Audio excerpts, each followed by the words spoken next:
Before we start the video, I want to give a shout out to Conradical Games for providing me with a review code. Thanks for the code, and let's start the video. Adventure into the afterlife with a gang of ghostly friends who have a burden from their past life. There will be similarities here from previous turn-based paper escapades, but with enough of its own unique DNA to move you on. Will the combat and story hold up enough to continue this ghostly journey? That's what I'm here to answer in my review of the Outbound Ghost. You play as this unknown ghost, as you will awake with amnesia. Not knowing how and why you ended up in this way, you embark on your journey while meeting others trying to figure out the true mystery of Outbound. You and the other ghostly critters are stuck within the afterlife with a heavy burden keeping each one within this realm before they fully pass on from this life.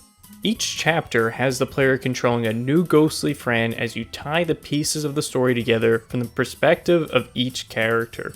There isn't any major difference when switching between characters and chapters when it comes to combat. With its turn-based combat, you'll be commanding up to 4 party members at a time. These creatures are your figments. Each figment has a tie to your emotion, and you'll be progressively unlocking more of these feelings throughout the story. As for specifics of the combat, you'll have to manage your party with precise button prompts when attacking. This allows for a more engaging turn-based system with the player becoming more active with each encounter.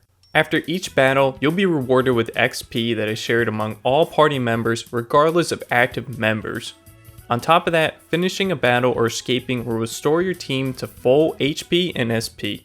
You won't need to worry about using health potions or finding a camp to recover your lost health. Speaking of items, the game doesn't put a heavy emphasis on these outside of the aspects. Finding items mainly allows you to craft new aspects which can be equipped to your figments. Each party member can have up to 3 at a time. These can either strengthen your healing, damage, defense, and even give new moves to characters for battle.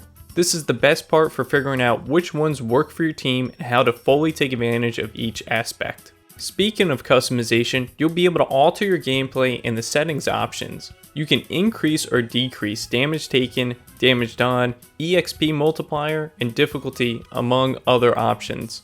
Even though the characters are all designed with a paper aesthetics, the overworld is mainly 3D.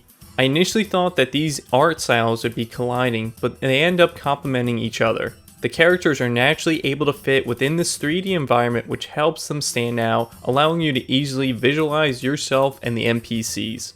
This also translates over within the simplistic menus. The game doesn't want you to become visually overwhelmed and keeps everything uniform. Although I wish there was an option to organize your party's aspects you've unlocked rather than just having them appear based on the first crafted to the last crafted.